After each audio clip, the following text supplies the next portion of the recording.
Hello నమస్తే. దేశవ్యాప్తంగా రాహుల్ గాంధీకి సంబంధించిన చర్చ, ఓట్ల చోరీకి సంబంధించి రాహుల్ గాంధీ చేస్తున్న పోరాటానికి సంబంధించిన చర్చ, ఓట్ల చోరీ జరిగింది అనే దానికి సంబంధించి రాహుల్ గాంధీ బయటపెట్టిన ఆధారాలపైన చర్చ చూస్తున్నాం. ఎలక్షన్ కమిషన్ తడబడుతోంది, ఎలక్షన్ కమిషన్ ఆందోళన చెందుతోంది, ఎలక్షన్ కమిషన్ మౌనం పాటిస్తోంది, ఎలక్షన్ కమిషన్కి ఏం చేయాలో అర్థం కాని దిక్కు తోచని పరిస్థితిలో ఉంది రాహుల్ గాంధీ వేసిన ప్రశ్నలకు సమాధానం చెప్పలేక అని.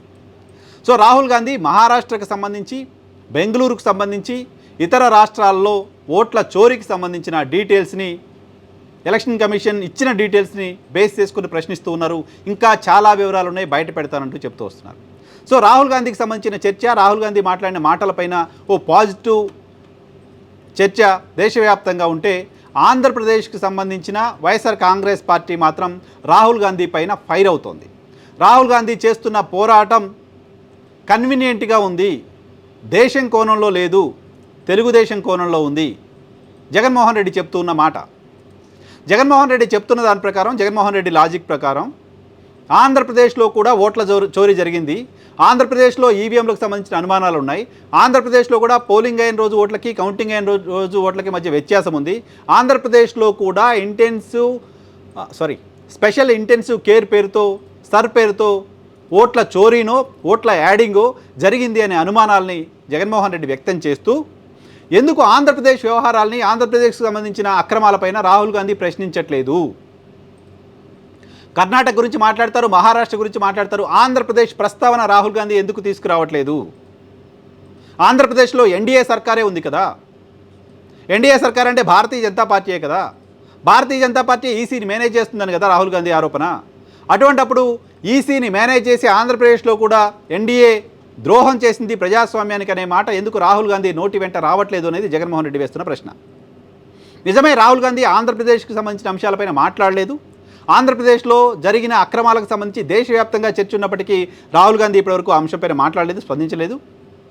కానీ రాహుల్ గాంధీ చెప్తున్నారు ఇంకా చాలా ఉన్నాయి, ఇంకా చాలా బయట పెడతారండి. బహుశా ఇంకా చాలా బయట పెట్టే వాటిలో ఆంధ్రప్రదేశ్కి సంబంధించిన వివరాలు రాహుల్ గాంధీ దగ్గర ఉన్నాయేమో తెలియదు. ఆంధ్రప్రదేశ్కు సంబంధించిన కాంగ్రెస్ పార్టీ నాయకత్వం ఆంధ్రప్రదేశ్లో అక్రమాలు ఏం జరగలేదు, బాగానే ఉంది అని రాహుల్ గాంధీకి రిపోర్ట్ ఇచ్చారేమో తెలియదు. బెంగళూరులో కాంగ్రెస్ సర్కార్ ఉంది కాబట్టి, మహారాష్ట్రలో మహావికాస్ అఘాడీ పేరుతో గట్టిగా ఫైట్ చేసి ఓడిపోయారు కాబట్టి, ఆ రెండు రాష్ట్రాలకు సంబంధించిన సమాచారమే రాహుల్ గాంధీ దగ్గర ఉందేమో. ఆంధ్రప్రదేశ్ రాష్ట్ర కాంగ్రెస్ నాయకత్వం రాహుల్ గాంధీకి ఆంధ్రప్రదేశ్లో అంతా బాగుంది, బ్రహ్మాండంగా ఉంది అని చెప్పారేమో. రాహుల్ గాంధీ స్పందించకపోవడానికి రీజన్ ఏంటో తెలియదు. కానీ రాహుల్ గాంధీ స్పందించకపోవడానికి reason as for Jaganmohan Reddy, Rahul Gandhi Chandrababu Naidu దోస్తులు అని. రాహుల్ గాంధీ ఎందుకు స్పందించలేదు అనే దానికి సంబంధించిన రీజన్ మన దగ్గర లేదు. రాహుల్ గాంధీ చేస్తున్న పోరాటానికి జర్నలిస్ట్గా నేను మద్దతిస్తూ వచ్చాను. రాహుల్ గాంధీ చేస్తున్న పోరాటం సరైందే నేను భావిస్తూ వచ్చాను. రాహుల్ గాంధీ చేస్తున్న పోరాటానికి వైసీపీ లాంటి పార్టీలు కూడా మద్దతు ఇవ్వాలని కోరుతూ వచ్చాను. రాహుల్ గాంధీ చేస్తున్న పోరాటం కాంగ్రెస్ పార్టీ కోసం కాదు, ఈ దేశం కోసం అంటూ మాట్లాడుతూ వచ్చాను. సో రాహుల్ గాంధీ ఎందుకు ఆంధ్రప్రదేశ్ వ్యవహారాలు మాట్లాడలేదు అనే దానికి సంబంధించి ఒకటి లోకల్ నాయకత్వం ఇక్కడ ఏం జరిగిందని చెప్పలేకపోయి ఉండొచ్చు, లేకపోతే భవిష్యత్తులో ఇంకా చాలా బయట పెడతానని చెప్తున్నారు కాబట్టి దానిలో ఆంధ్రప్రదేశ్కి సంబంధించిన వివరాలు ఉండి ఉండొచ్చు. కానీ ఇక్కడ రాహుల్ గాంధీ పైన జగన్మోహన్ రెడ్డి చేసిన ఆరోపణ ఆసక్తికరమైన ఆరోపణ. ఏంటి ఆరోపణ? రాహుల్ గాంధీ చంద్రబాబు నాయుడు దోస్తానాలో ఉన్నారు. రాహుల్ గాంధీ చంద్రబాబు నాయుడు దోస్తానాలో ఉన్నారు కాబట్టి రాహుల్ గాంధీ ఆంధ్రప్రదేశ్ వ్యవహారాలు మాట్లాడట్లేదు అనేది జగన్మోహన్ రెడ్డి అనుమానం.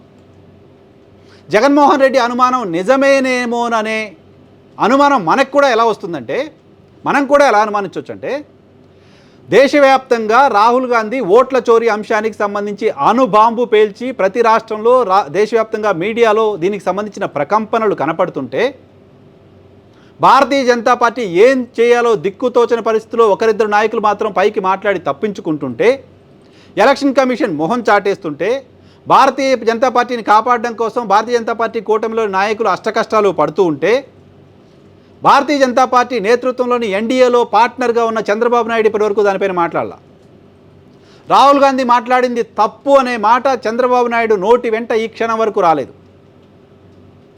ఎన్డీఏ పైన ఎవరైనా విమర్శలు చేస్తే గతంలో ప్రతి విమర్శ చేస్తూ వచ్చిన చంద్రబాబు నాయుడు, ఎన్డీఏ విజయం సాధిస్తే ఎన్డీఏ విజయం పైన సంబరాలు చేసుకోవడం కోసం ప్రెస్ కాన్ఫరెన్స్లు పెట్టిన చంద్రబాబు నాయుడు, ఎన్డీఏ ఆపరేషన్ సింధూర్ పేరుతో చేసిన కార్యక్రమం పైన విమర్శలు వచ్చినప్పుడు ప్రెస్ కాన్ఫరెన్స్లు పెట్టి విమర్శించిన చంద్రబాబు నాయుడు, ఎన్డీఏ టార్గెట్గా, ఎలక్షన్ కమిషన్ టార్గెట్గా రాహుల్ గాంధీ ఈ స్థాయిలో విమర్శలు చేస్తుంటే ఒక్క మాట కూడా రాహుల్ గాంధీ పైన ఎందుకు మాట్లాడలేదు చంద్రబాబు నాయుడు?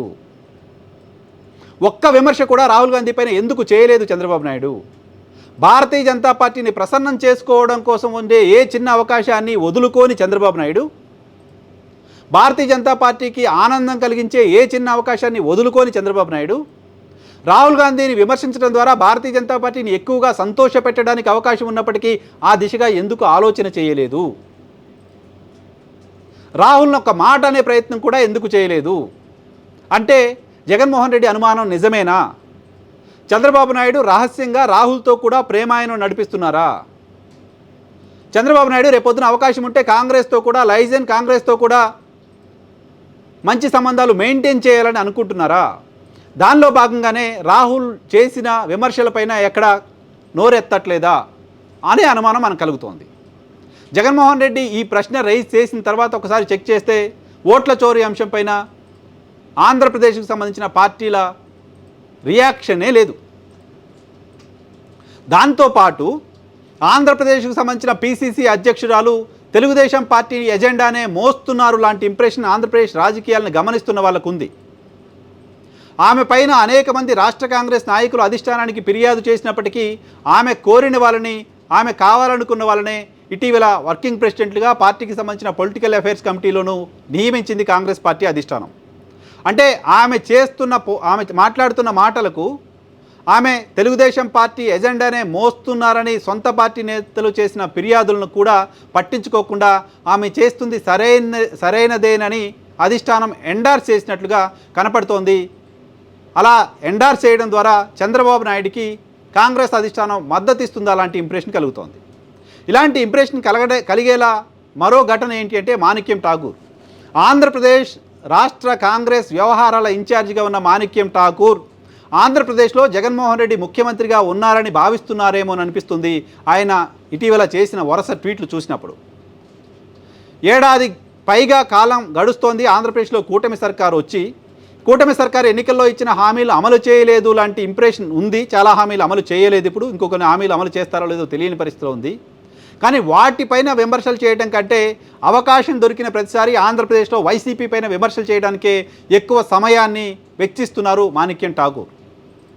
సో మాణిక్యం ఠాకూర్ బిహేవ్ చేస్తున్న విధానాన్ని చూసినప్పటికీ, షర్మిల బిహేవ్ చేస్తున్న విధానాన్ని చూసినప్పటికీ, షర్మిల మాణిక్యం ఠాకూర్ ఎజెండాని చూసినప్పటికీ, కాంగ్రెస్ పైన రాహుల్ గాంధీ పైన చంద్రబాబు నాయుడు విమర్శలు చేయకపోవడాన్ని చూసినప్పటికీ, చంద్రబాబు నాయుడు టార్గెట్గా రాహుల్ గాంధీ మాట్లాడకపోవడం వెనక రీజన్ ఏంటో గమనించినప్పటికీ వాళ్ళిద్దరి మధ్య రహస్య స్నేహం ఉందేమో లాంటి ఇంప్రెషన్కి బలం చేకూరుతుంది.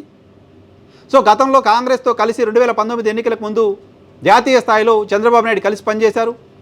ఈవీఎంలు వద్దు, బ్యాలెట్లు కావాలంటూ ఎలక్షన్ కమిషన్ దగ్గరికి చంద్రబాబు నేతృత్వంలో, రాహుల్ గాంధీ నేతృత్వంలో చంద్రబాబు వీళ్ళంతా వెళ్ళి కలిసి విజ్ఞప్తి చేసి వచ్చారు. సో అప్పటి నుంచి రాహుల్ గాంధీ పోరాటం కంటిన్యూ అవుతుంది. చంద్రబాబు నాయుడు మాత్రం కన్వీనియంట్గా సైలెంట్గా ఉన్నారు. చంద్రబాబు నాయుడికి సొంత కూటమిలో ఉన్న పార్టీలతో పాటు ఇతర పార్టీలతో కూడా లైజన్ మెయింటైన్ చేయడం అనేది కొత్త ఏం కాదు. ఆయన దేశంలో ఉన్న అనేక రాజకీయ పార్టీలతో రహస్యంగా స్నేహం చేస్తూనే ఉంటారు. ఆ మాటకు వస్తే ఉమ్మడి రాష్ట్రంలో ప్రతిపక్ష నేతగా ఉండి కాంగ్రెస్ పార్టీతో కూడా స్నేహం చేశారు లాంటి ఇంప్రెషన్ చూసాం. కిరణ్ కుమార్ రెడ్డి ముఖ్యమంత్రిగా ఉన్న సమయంలో కిరణ్ కుమార్ రెడ్డి సర్కార్ని కాపాడే ప్రయత్నం అసెంబ్లీ సాక్షిగా చేయటం తెలుగు రాష్ట్రాలకు సంబంధించిన ప్రజలు మరిచిపోలేదు.